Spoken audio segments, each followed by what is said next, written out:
Kalau di Cina contohnya mereka tuh sudah melampaui Euro 4 malahan, ya kan? Mereka sekarang sudah sudah setara dengan negara-negara Eropa dan di Amerika juga.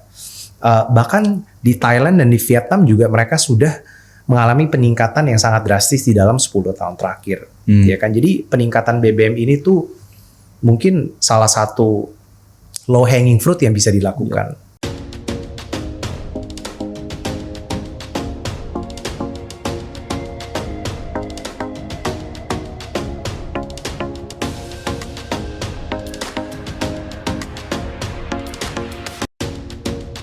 Stay tune di ISR Bicara Energi. Halo Sobat Esensial, saat tapping podcast ini kita sedang memasuki musim penghujan dan sedikit banyak kondisi ini tentu saja mempengaruhi tingkat polusi di udara di perkotaan. Tapi teman-teman penasaran gak sih, apa sebenarnya penyebab buruknya kualitas udara di kota dan apa yang bisa dilakukan untuk memperbaiki masalah ini? Saya Julius Christian, analis senior ISR, akan membahas topik ini bersama dengan dua orang narasumber yang menarik dan ahli di bidang ini, yaitu Profesor Budi Haryanto, Ketua Research Center for Climate Change RCCC Universitas Indonesia, dan Nathan Rustandi, CEO sekaligus co-founder Nafas. Kami bertiga akan membahas tema yang menarik, yaitu menipiskan kabut polusi dengan peningkatan standar kualitas bahan bakar minyak setara Euro 4. Kita akan mengulas secara mendalam berbagai penyebab dan dampak polusi udara akibat penggunaan BBM berkualitas rendah bagi masyarakat. Nah, yang pertama mungkin saya akan mulai dengan Nathan dulu. Dari hasil monitoring Nafas nih selama ini, gimana sih pola atau tren polusi udara di Indonesia selama beberapa tahun belakangan mungkin? Saya kan sempat lihat kemarin di media sosialnya Nafas ya, kalau di Jakarta dan sekitarnya sempat kemarin akhir bulan November itu cukup membaik gitu kualitas udara, tapi sayangnya nggak bertahan lama. Cuman kalau misalnya kita lihat dalam range waktu yang lebih panjang, gimana dari hasil observasi Nafas? Jadi mungkin yang lebih insightful dari observasi Nafas, karena kita melihat data dari ratusan sensor yang tersebar. Dan kita juga mengukur sensor kita menangkap data setiap 10 detik. Sehingga kita mendapat cuplikan yang sangat-sangat detail, yang sangat-sangat granular. Nah, dari situ kita bisa melihat beberapa pola. Pola-pola contohnya gimana polusi udara itu ada di puncak tertinggi pada saat malam ke pagi hari. Lalu menurun pada saat siang menjelang sore. Ya kan, dan mungkin ini hal yang counterintuitif karena kita mikirnya tuh pasti polusi udara itu paling tinggi pada saat aktivitas manusia itu paling tinggi. Ternyata enggak, ya kan, dan ternyata itu ada faktor atmosfer yang lebih kuat, ya kan. Dan juga kita melihat bagaimana pengaruh iklim, ya kan. Jadi sekarang kita masuk musim hujan, sekarang kualitas udara di Jakarta ada di puncak terendah. Ada di ambang 9 kalau kita mengukur rata-rata PM 2,5 dan itu sangat-sangat bagus. Bahkan kemarin sempat ngalahin Belitung, sempat ngalahin Bali. Jadi ini sekarang lagi enak banget nih, ya kan. Jadi iklim tuh salah satu faktor. Hal-hal lainnya yang kita lihat adalah mungkin pengaruh geografi, ya kan. Jadi daerah pemukiman yang mungkin banyak pohon dan banyak daerah hijau tidak menjamin kualitas udara yang baik. Seringkali kita melihat, bahkan kita melihat di daerah pemukiman yang bisa dikatakan green, lebih green, tingkat polusi udaranya itu bahkan bisa lebih tinggi dibandingkan mungkin daerah yang bisa dikatakan daerah komersil atau daerah yang lebih sibuk, lebih banyak kemacetan dan seterusnya. Dan ini dikarenakan adalah faktor transboundary pollution atau polusi lintas batas. Dan mayoritas dari polusi udara itu bersifat lintas batas yang bisa tersebar ratusan kilometer. Ya kan. Jadi itu contoh beberapa insight yang kita dapatkan dari monitoring yang terus kita lakukan. Tapi kalau misalnya dilihat secara tren jangka panjang gitu, mungkin sejak berapa tahun terakhir. Trennya apakah meningkat atau kan karena kita juga sempat mengalami COVID gitu kan di 2020, terus kemudian recovery dan sampai sekarang, apakah ada perubahan nggak sih secara pola ini atau sebenarnya relatif konstan aja? Jadi nafas ini kita mulai mengukur itu dari tahun 2020.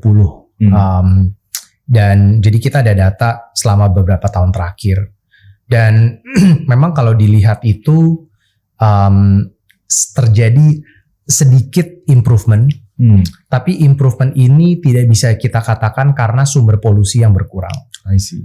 Karena kalau kita lihat apa yang menyebabkan polusi, yang menyebabkan polusi udara adalah kegiatan aktivitas manusia, ya kan, kebutuhan energi, dan energi ini sumbernya kita masih berbasis hidrokarbon, banyak sekali dari batu bara, terus transportasi kita juga mayoritas mungkin 99% dari mobil kita masih ICE, ya kan, masih dengan BBM biasa, dan standar BBM juga sangat-sangat rendah, ya kan, kita masih di Euro 2 secara general, dan ini jadi kalau kita lihat dari dua sumber ini ditambah mungkin ada sumber-sumber lainnya yang bisa dikatakan lebih bersifat hiperlokal, atau artinya itu memang sumbernya tuh dari suatu tempat yang contohnya pembakaran sampah. Pembakaran sampah itu terjadi nggak hanya di daerah urban tapi di daerah terpencil juga. Jadi di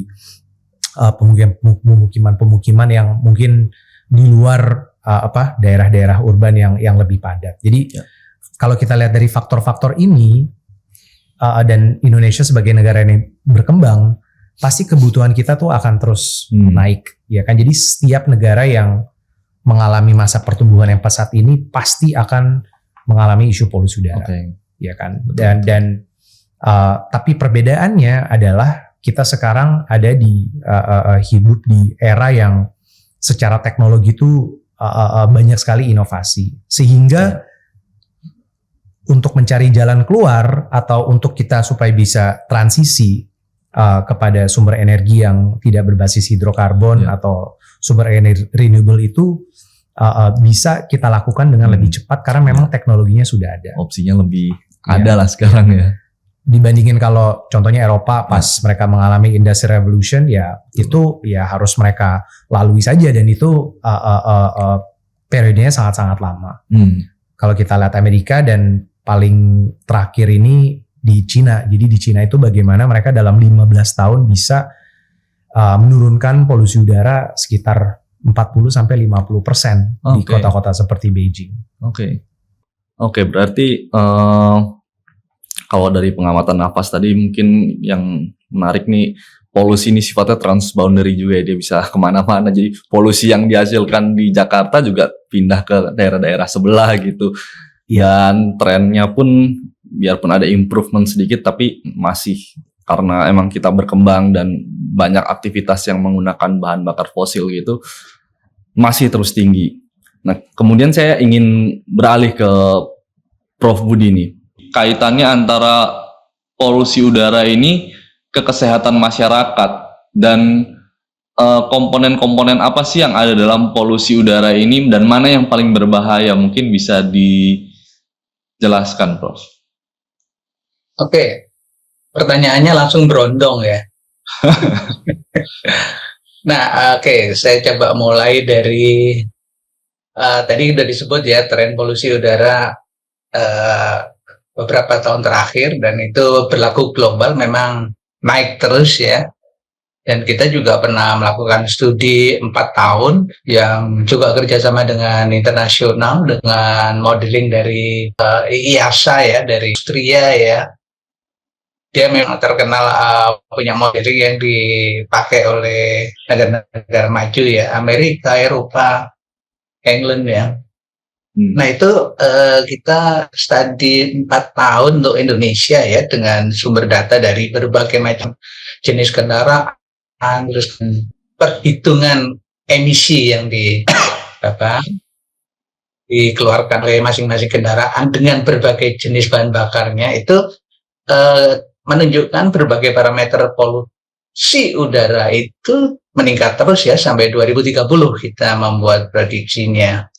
Nah, terus yang dari PM2,5 itu berbagai macam senyawa kimia, gas dan sebagainya ya, seperti SO2, NOx, ozon ya, terus kemudian ada VOC, hidrokarbon bahkan gitu ya. Ya. Nah, jadi itu sebenarnya bisa tertangkap oleh, bukan tertangkap ya. PM2,5 itu adalah hanya ukuran. Isinya, material-material yang ada di sana itu bermacam-macam bergantung pada di mana kita mengukurnya. Jadi kalau kita mengukur di jalan raya, maka substansinya itu, chemical-chemicalnya itu yang ada di jalan raya. Kemudian kalau di katakanlah di hutan gitu ya, banyak substansinya itu lebih ke biologi, jamur, ya, daun-daunan dan sebagainya. Nah, lalu kaitannya dengan kesehatan sebenarnya sudah jelas. Kita ini kan bernafas ya, manusia itu bernafas. Satu yang kemudian manusia yang tidak boleh berhenti kan, kita selalu bawa hidung kemana-mana ya. Nah, kita bisa bayangkan kita lagi berada di mana, terus kemudian kualitas udara yang kita masukkan dalam paru-paru tanpa sadar, yaitu masuk, dan ini yang efek jangka pendek udah jelas ya, batuk, pilek, tenggorokan, gatal dan sebagainya, itu yang efek jangka pendek.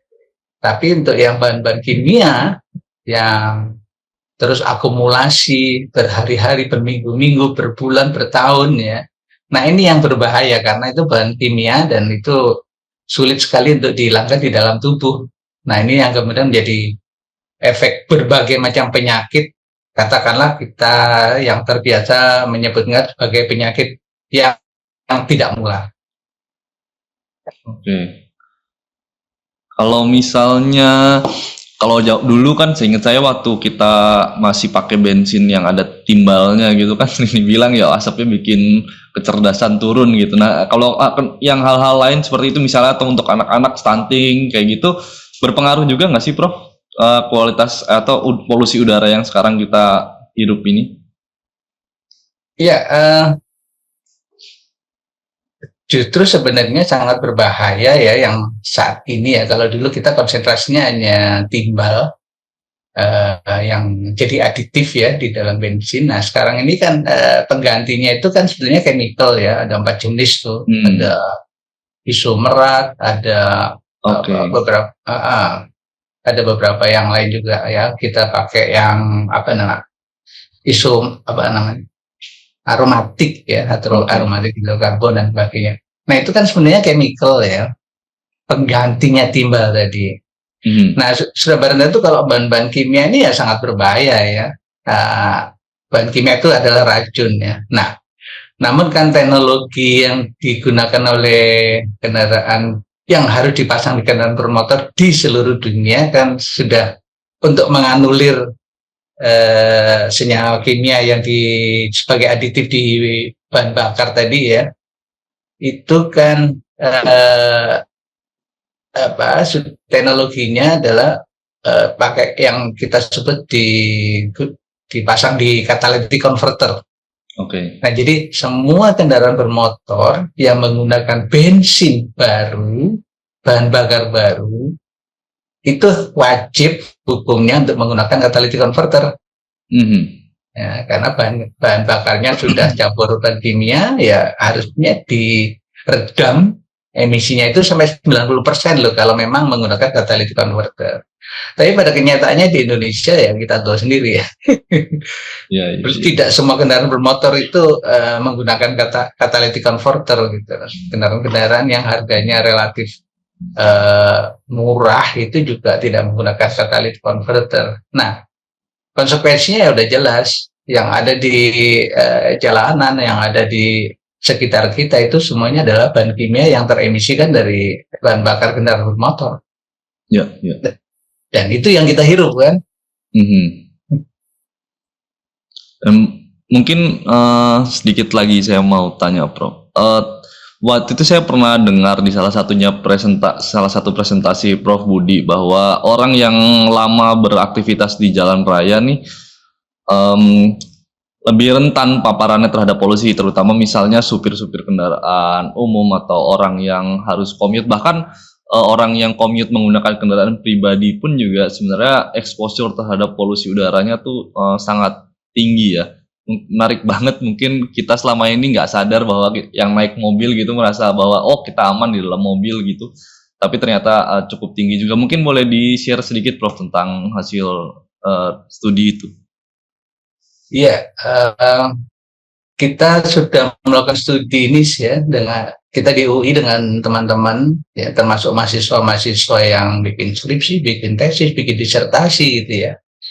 Nah itu kita memang mencoba kalau dikumpulkan ya, mencoba melihat sebenarnya resiko terbesar dampak kesehatan bagi populasi itu ketika berada di mana. Gitu. Nah, jadi yang pertama katakanlah kita coba untuk general population ya, jadi masyarakat umum misalnya satu kota gitu, terus kita buat spasial epidemiologi ya, satu kota Tangerang kita bagi secara koordinat menjadi 40, di titik koordinat itu kita ukur PM2,5-nya, di sekitar titik koordinat itu kita ukur atau kita periksa penduduk setempat untuk asmanya dengan gangguan fungsi paru ya. Gangguan fungsi paru ini adalah gangguan-gangguan yang terjadi di saluran nafas bagian dalam dan paru-paru yang menjadi indikator sudah terjadi pajanan atau pemaparan jangka panjang dari polusi udara. Nah itu biasa digunakan adalah gangguan fungsi paru yang diukur pakai spirometer. Nah kita temukan bahwa di populasi umum itu hanya sekitar, bukan hanya ya, karena cukup banyak. 1 dari 5 orang, 1 dari 5 orang itu fungsi parunya terganggu. Nah menyedihkannya adalah mereka yang fungsi parunya terganggu itu sudah tidak bisa disembuhkan lagi. Jadi semakin lama semakin fungsi parunya semakin menjelek aja kalau terus-terusan karena polusi udara. Nah terus kita coba juga melihat gangguan fungsi paru pada ibu-ibu rumah tangga yang tinggalnya di sekitar industri. Ya katakanlah di Jakarta Timur gitu. Saya nggak menyebutkan wilayahnya ya. Nah, ibu-ibu ini kita pilih karena beliau-beliau lah yang lebih lama tinggal di dalam rumah dan dekat dengan sumber polusinya dari industri. Dan kita temukan 38% yang menderita gangguan fungsi paru. Artinya 1 dari 3 ibu-ibu yang rumahnya di sekitar industri itu terkena gangguan fungsi paru. Nah, berarti ini adalah populasi yang dekat industri. Nah, kemudian kita coba lagi yang terbaru itu dengan ini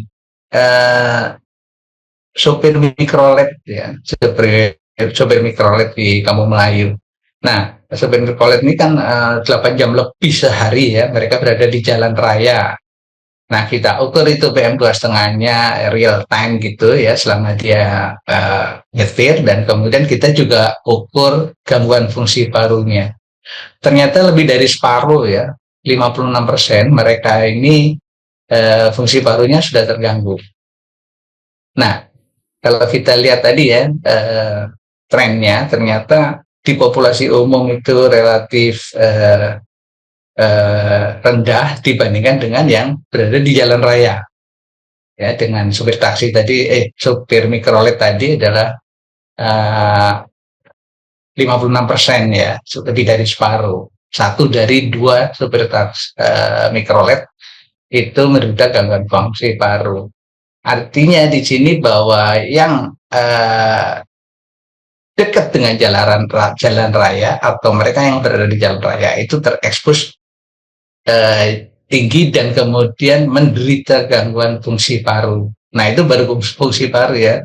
Fungsi paru itu indikator dari penyakit-penyakit saluran nafas yang lain. Nah lalu kita juga coba begini, ketika saat itu kita banyak menemukan hasil-hasil riset tentang gangguan kesehatan ya, ternyata tidak punya efek kepada kebijakan di Indonesia ini, karena para pembuat keputusan, mereka-mereka yang di posisi-posisi penting di negara ini selalu berdalih bahwa loh itu kan mereka yang berada di jalanan yang terekspos gitu. Kita aman, kita dari rumah ber-AC, terus kemudian naik mobil ber-AC ke kantor, terus di dalam kantor itu nyaman, ber-AC dan sebagainya, kita seger-seger aja bernafas gitu ya. Oke. Nah, kita itu tantangan dan bagi kami ya, bagi peneliti kesehatan, akhirnya kita coba melakukan penelitian yang cukup detail ya. Jadi kita coba tiap orang, ada 40 responden, itu setiap orang yang menggunakan mobil ber-AC tinggalnya di ada yang di Tangerang, ada yang di Depok, ada yang di Bogor, ada yang di Bekasi ya, yang tempat kerjanya di Jakarta. Dan mereka kita pilih yang eselon 2 lah, ya selevel direktur gitu, yang memang kita arahnya untuk menyadarkan para pimpinan kementerian lembaga ini ya, bahwa ayo kita lihat bersama nih, ada efeknya enggak. Nah, kita ukur selama 24 jam, setiap orang ini kita bawain alat ukur personal exposure measurement ya. Nah, kita ukur PM2,5-nya, kita ukur CO-nya gitu ya. Kecuali ke kamar mandi ya, kita minta jangan sampai dibawa, nanti bermasalah alatnya. Nah, jadi sepanjang hari 24 jam itu kali tiga kali ya. Jadi kalau kita ukur Senin, kemudian kita ukur lagi Rabu, kita ukur lagi Jumat gitu. Nah, yang diukur Selasa ya otomatis Kamis dan kemudian Sabtu. Itu kita temukan bahwa ketika berada di rumah, PM2,5-nya itu relatif rendah. Ya. Tapi ketika beliau ini masuk ke dalam mobil, terus kemudian berada di jalan raya menuju ke kantor itu bisa rata-rata itu antara katakanlah 1,5 jam sampai 2 jam lebih. Nah, sampai ke kantor di Jakarta. Itu ternyata baik PM2,5-nya maupun CO-nya itu melonjak tinggi sekali. Melonjak tinggi. Nah, itu kalau kita bandingkan dengan waktu itu kita pakai standar US EPA ya, standar dari Amerika itu, mereka konsentrasi PM2,5 yang terhirup ya itu bisa 6 kali 7 kali lipat. Ya, jadi kita bisa bayangkan 6 kali 7 kali lipat lebih tinggi dibandingkan dengan standar US EPA. Oke. Nah, ini terhirup di dalam mobil ber-AC, kualitas mobilnya atau merek mobilnya bagus ya. Nah, dan itu AC-nya AC tertutup kan, itu ternyata tinggi yang terhirup. Oke. Sedangkan untuk CO, karbon monoksida, itu kita pakai standar WHO yaitu 9 ppm. Nah, kita temukan ini bisa 4 sampai 5 kali lipat lebih tinggi di dalam mobil ber-AC yang dikendarai oleh beliau-beliau ini ketika berada di jalan raya. Nah, ternyata juga ketika sudah sampai di kantor, PM2,5 maupun CO tadi itu rendah sekali. Ya, artinya apa? Kantornya bagus nih, kantornya bersih nih, di dalam proper AC bagus gitu. Tapi ketika pulang kembali di jalanan, itu tinggi sekali kembali lagi ya. Tinggi sekali, meskipun tidak setinggi yang berangkat paginya ya. Di sore hari itu ternyata sedikit lebih rendah ya. Tadi kalau pagi hari PM2,5-nya itu bisa 6-7 kali lipat, itu sekarang 4 sampai 5 kali lipat gitu. CO-nya juga demikian. Masih lebih tinggi gitu jauh lebih tinggi dibandingkan standar-standar yang kita gunakan. Nah, artinya apa? Kita sampaikan di berbagai presentasi dan maupun di press release di media ya, kita di jalan raya itu meskipun kita menggunakan mobil ber-AC, mobil pribadi ber-AC, tidak aman. Tetap tidak aman gitu. Jadi kita tetap menghirup udara dengan polutan tinggi yang ada selevel di jalan raya. Bahkan kalau CO itu yang menghadirkan adalah itu yang di mobil ber-AC itu seolah-olah terjebak ya, CO yang sudah masuk ke dalam mobil itu ternyata tinggi terus, tidak bisa teruraikan ya, karena kita tidak membuka pintu mobil, jendela mobil ya ketika jalanan lancar. Nah, kenapa kita bisa katakan itu? Karena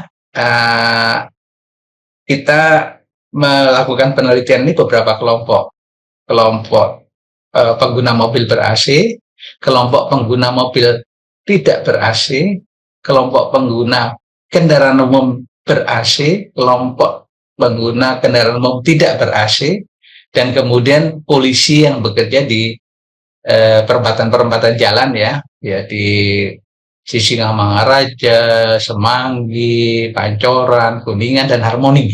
Ya, kita ukur mereka selama mereka kerja itu 6 jam. Nah, itu yang terhirup tinggi terus. Nah, jadi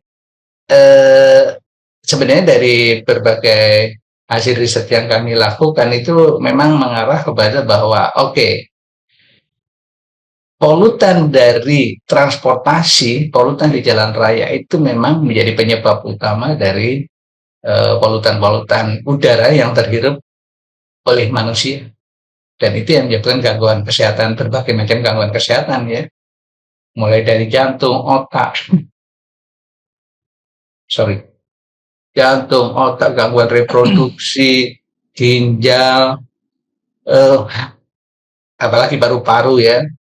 Terus ya penyebab stroke dan sebagainya pada anak-anak ya jelas ya,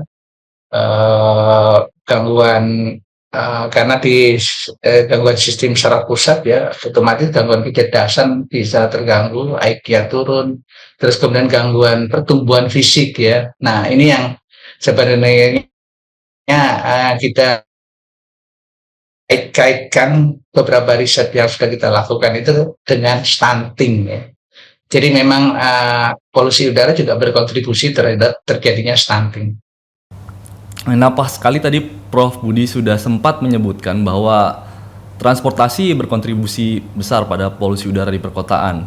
Dan sebelum saya masuk ke pertanyaan berikutnya, saya mau menyampaikan sedikit. Jadi sepanjang tahun ini ISR bersama dengan RCCC UI juga bersama dengan KPBB dan KOR Indonesia telah melakukan studi untuk menelaah dampak dari peningkatan kualitas BBM terhadap polusi udara, kesehatan masyarakat, dan ekonomi.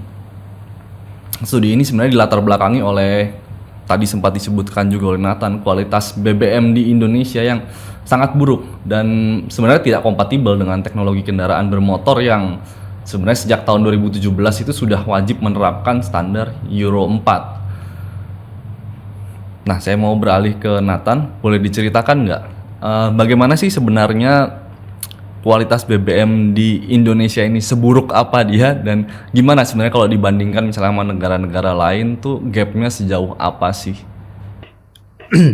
Jadi gapnya sih cukup jauh ya. Indonesia tuh kita standar BBM salah satu terendah di Asia Tenggara. Artinya salah satu terendah di dunia. Dan sebetulnya ini isu politik. Kita melihatnya karena sebetulnya APBN ini banyak tersedot terhadap subsidi BBM. Sedangkan kalau kita mengambil porsi dari subsidi ini dan kita tuangkan terhadap peningkatan BBM dan lebih tepatnya tuh bagaimana proses peningkatan standar BBM ini bisa dilakukan oleh Pertamina, ya kan? Dan ini akan tentunya dalam jangka pendek akan menimbulkan pasti kerugian dari sisi masyarakat, ya kan? Pasti nggak mau dong harga bensin naik, ya kan? Jadi memang ada short term trade off yang harus ditempuh, dan sayangnya karena kita proses politik kita itu cycle setiap 5 tahun, kadang-kadang tuh kita nggak bisa mencapai long term objektif ini karena pada takut mengambil short term trade off. Ya kan, jadi kita melihatnya ini sebetulnya isu-isu politik. Nah, jadi kalau kita lihat negara-negara lain, kalau di Cina contohnya, mereka tuh sudah melampaui Euro 4 malahan. Ya kan, mereka sekarang sudah sudah setara dengan negara-negara Eropa dan di Amerika juga. Bahkan di Thailand dan di Vietnam juga mereka sudah mengalami peningkatan yang sangat drastis di dalam 10 tahun terakhir. Ya kan, jadi peningkatan BBM ini tuh mungkin salah satu low hanging fruit yang bisa dilakukan. Ya kan. Artinya maksudnya low hanging fruit ya tentunya dibutuhkan political will yang sangat tinggi, dibutuhkan koordinasi ekonomi yang kompleks juga. Tapi dibandingkan let's say proses-proses lain atau dibandingkan intervensi lain seperti transisi ke sumber energi renewable kendaraan listrik misalnya. Iya, itu kan itu lebih jangka panjang lagi. Makanya nih sebetulnya peningkatan BBM itu low hanging fruit yang bisa kita lakukan untuk ya mungkin kita nggak bisa langsung loncat ke mass adopsi EV ya. Itu akan memakan waktu, tapi at least kita bisa meningkatkan standar BBM dan masuk ke Euro 4. Dan mungkin lebih lanjut malah ya ke Euro 6 gitu karena sebenarnya di hampir sebagian besar negara sekarang kayaknya udah mengadopsi Euro 6 ya, bahkan yang saya dengar sudah mulai pembahasan untuk Euro 7 juga di Eropa sana. Betul, dan bahkan kalau di Eropa mereka sudah menetapkan deadline untuk stop produksi kendaraan ICE. Ya kan, jadi itu udah lebih dan kita lihat di negara-negara lain juga EV ini sebetulnya tuh pada suatu saat tuh demand dari EV ini harus melampaui demand dari ICE sehingga memang supply dari EV itu akan meningkat ditopang oleh demand untuk mobil-mobil EV. Betul. Oke. Udah. Lanjut itu udah.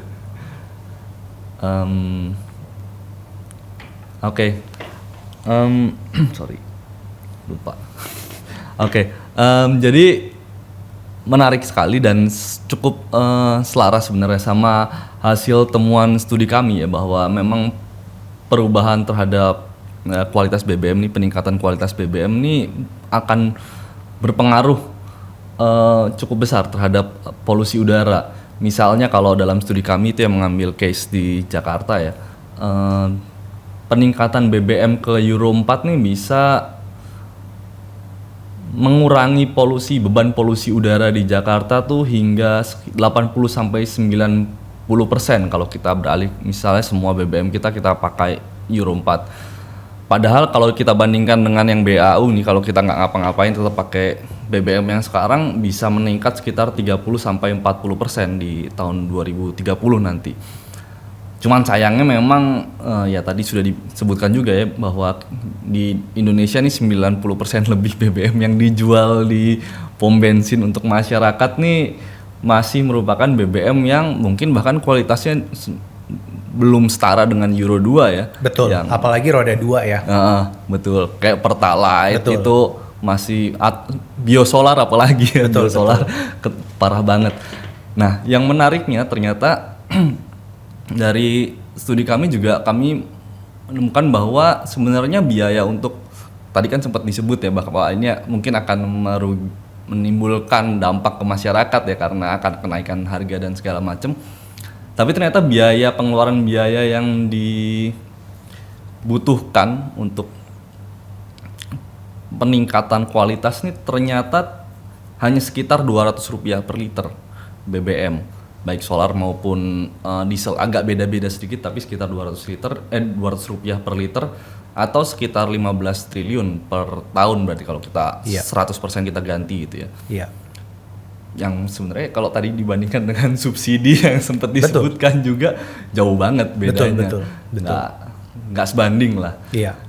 Nah mungkin saya ingin balik ke Prof Budi untuk mendalami dari sisi kesehatannya nih. Bagaimana sih dampak perbaikan kualitas BBM ini kalau kita ganti dia dengan setara Euro 4? Kalau kita tahu bahwa berbagai macam penyakit yang terkait dengan polusi udara, misalnya ispa dan pneumonia itu kan selalu berada di urutan pertama dari seluruh penyakit yang ada dicatat atau dilaporkan oleh Kementerian Kesehatan. Selalu menduduki peringkat pertama dan itu selalu naik. Nah, kemudian tren pneumonia juga selalu naik. Kemudian ada tren asma juga naik gitu setiap tahun. Nah, ini yang kemudian kita analisis kenaikannya ya, berapa banyak kenaikannya ini terkait dengan berapa biaya yang kemudian harus dibayarkan untuk pengobatan. Nah, yang paling mudah kita mengkaitkannya dengan cost atau biaya yang ditetapkan oleh BPJS ya. Dan ternyata memang cukup tinggi ya. Katakanlah untuk di Jakarta sendiri baru 3 penyakit ini aja udah sekitar ya katakanlah tadi sekitar 4,5 sampai 5 triliun lah untuk 1 tahun. Itu biaya BPJS. Jadi klaim BPJS hanya untuk 3 penyakit. Kita masih punya 9 penyakit yang lain. Nah, artinya sebenarnya beban biaya mereka yang di-cover oleh BPJS itu sekitar katakanlah 5 triliun ya di Jakarta setiap tahunnya. Nah, kita juga harus ingat bahwa BPJS itu tidak dimanfaatkan oleh total populasi ya, oleh seluruh penduduk ya. Ada yang menyebutkan baru mengcover 60% penduduk, ya ada yang menyebutkan lebih rendah dari itu gitu.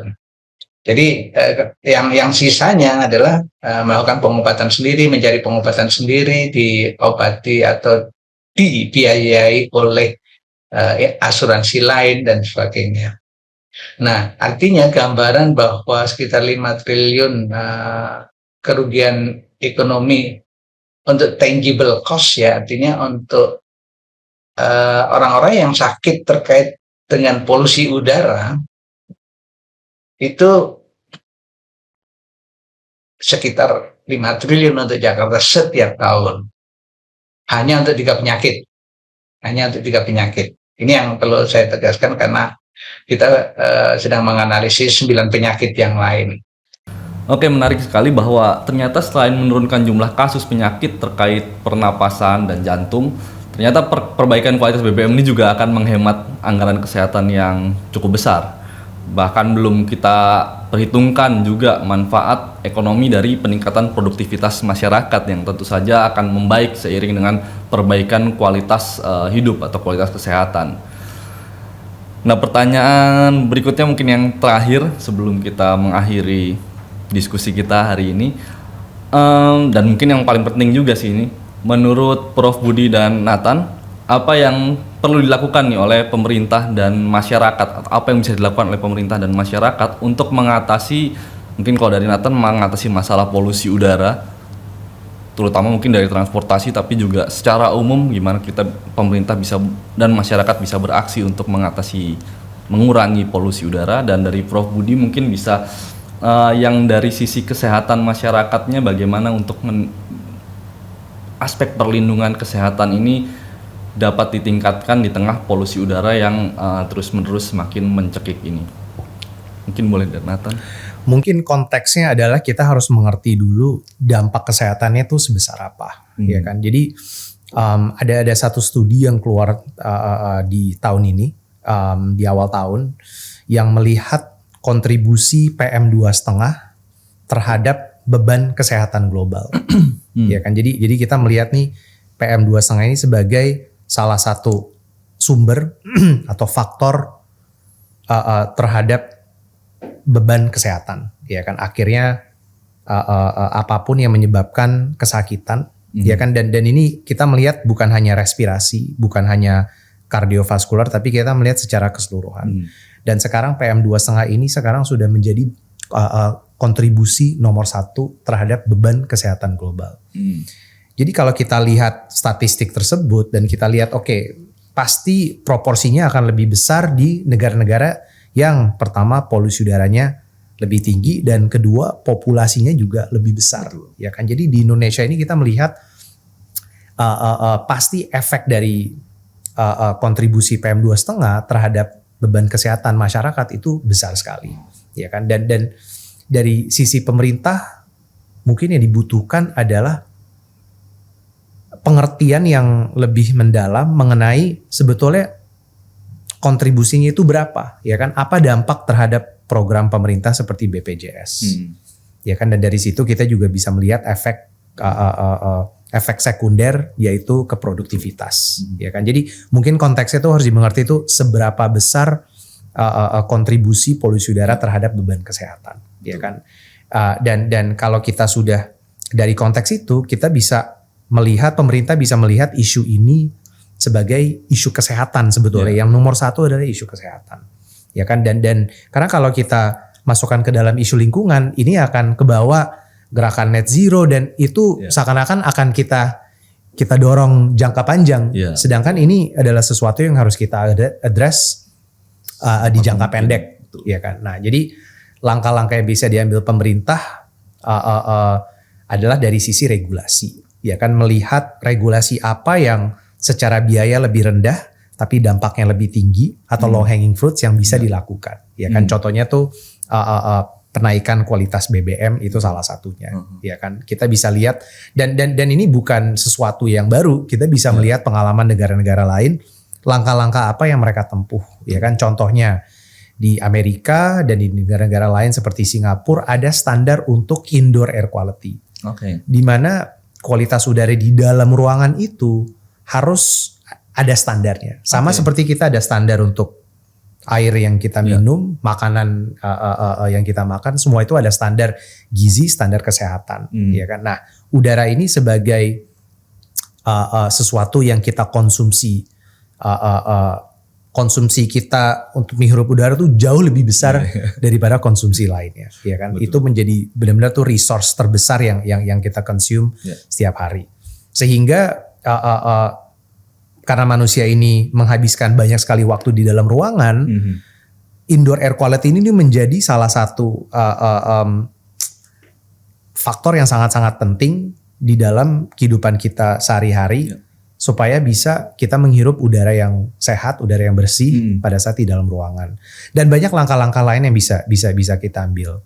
Kalau dari sisi publik mungkin secara fundamental adalah mengerti bahwa sebagai masyarakat kita ini stakeholder di negara ini, ya kan. Kita stakeholder terpenting, ya kan. Jadi kalau di perusahaan TBK ya kita shareholder, ya kan. Dan apa tugas dari si perusahaan itu? Objektifnya adalah memberikan value terhadap shareholder. Jadi sebagai stakeholder ini artinya suara kita itu ada, it means something, ya kan. Jadi kita harus selalu mengerti bahwa kita ini stakeholder, dan stakeholder itu kita punya suara, ya kan. Dan kita harus gunakan suara tersebut.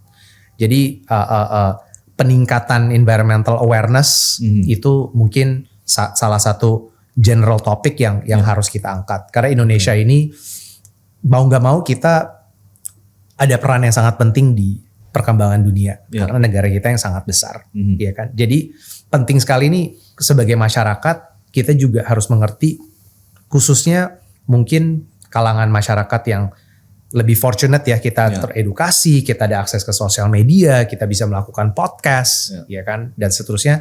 Ini yang sebenarnya harus didorong, ya kan, environmental awareness secara lebih luas, ya kan. Dan air pollution itu salah satu bagian dari environmental awareness dan juga health awareness, ya kan. Dan mungkin bagaimana suatu standar itu bisa menjadi standar yang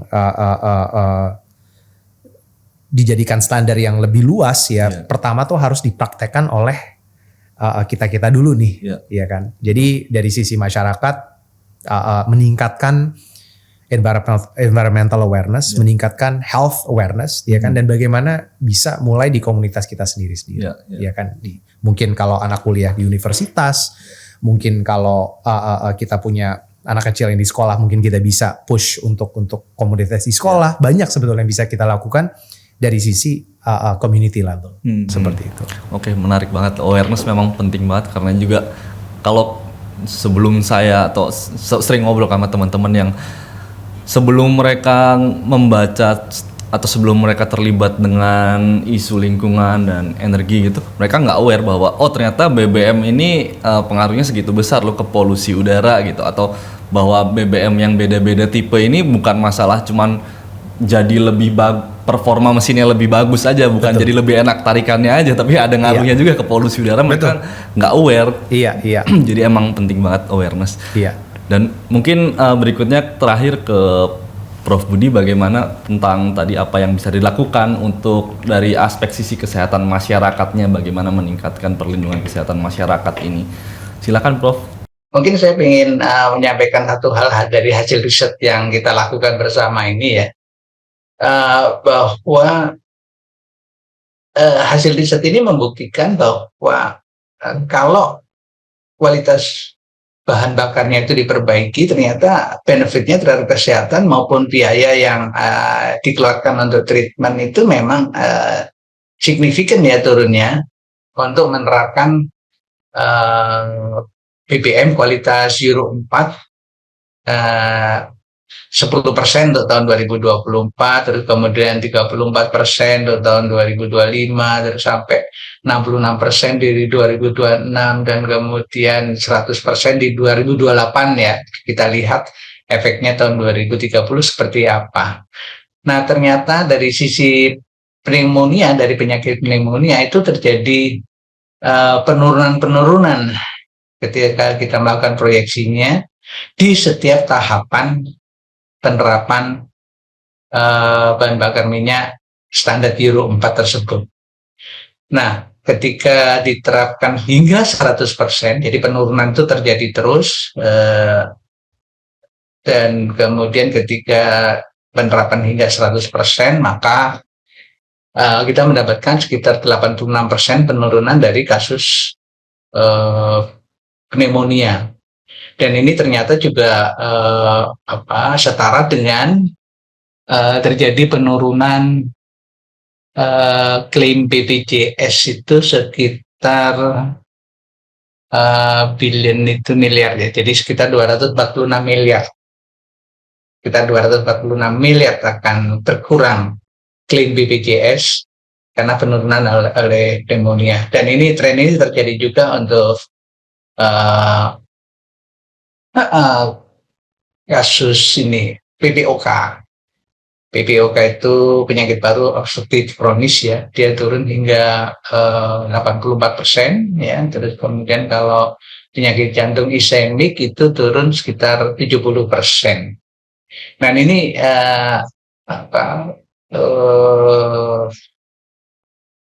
menjanjikan ya, seperti yang kita tahu bahwa sumber polusi udara itu sekitar 44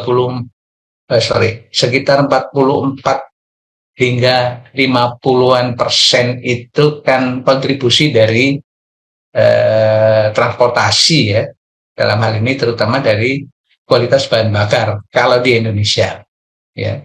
Jadi hampir separuh itu kontribusinya adalah kontribusi polusi udara itu akibat karena emisi dari kualitas bahan bakar yang masih belum bagus. Nah, dengan upaya sudah pada itu pemerintah kalau bisa mengupayakan, katakanlah kita tembak dulu kualitas bahan bakarnya ya, betul-betul diterapkan gitu ya, dipaksakan untuk diperbaiki, sudah barang tentu ini sekitar separuh dari polusi udara di kota-kota besar itu hilang gitu. Lebih dari 80% penyakit itu akan berkurang. Yeah. Dan kemudian tagihan-tagihan atau klaim BPJS itu akan berkurang. Sehingga kalau menurut saya perpindahan atau upaya yang revolusioner untuk memperbaiki kualitas bahan bakar dalam waktu yang segera itu akan signifikan hasilnya gitu. Nah, Kementerian Kesehatan sendiri di mana ini posisinya? Nah, ini jadi pertanyaan. Karena di Kementerian Kesehatan sendiri ini kan posisi pengendalian polusi udara itu kan skopnya masih sangat kecil sekali ya, sehingga di sana lebih konsentrasi kepada indoor ya, dan indoor pun juga perumahan gitu yang disasar gitu. Padahal manusia kan hidupnya ada di mana-mana gitu kan. Nah, jadi saya kira dengan situasi-situasi yang meningkatnya penyakit-penyakit terkait polusi udara secara terus-menerus selama ini, ya perhatian terhadap perlindungan, proteksi terhadap manusia yang menjadi tanggung jawab oleh Kementerian Kesehatan ini yang harus disosialisasikan, yang kemudian harus bahasanya kok di lidah saya itu digeber itu apa ya? Dimaksimalkan ya upayanya, perhatiannya dulu, dan kemudian berbagai upaya perlu digalakkan secara serempak ya, terutama melibatkan di eksekutor otonomi yang ada di daerah-daerah itu. Maka ya harapannya semua harus bekerja sama untuk bisa menghandle saya katakan penyakit terkait polusi udara ini adalah sekitar 60% ya, 60% dari seluruh penyakit.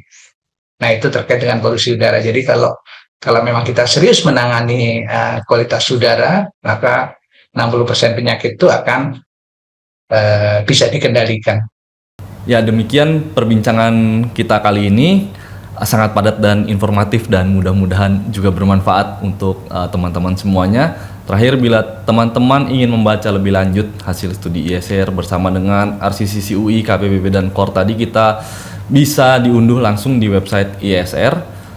Dan kalau ada pertanyaan, tanggapan, atau komentar juga terkait dengan isu polusi udara ini, tentu bisa menghubungi kami atau menghubungi Nafas, dan Prof Budi juga tentu saja bisa gitu melalui kanal-kanal media sosial yang tersedia. Dan terima kasih banyak untuk Prof Budi dan untuk Nathan untuk sharing-sharingnya hari ini. Demikian dari saya, sampai jumpa di podcast ISR berikutnya.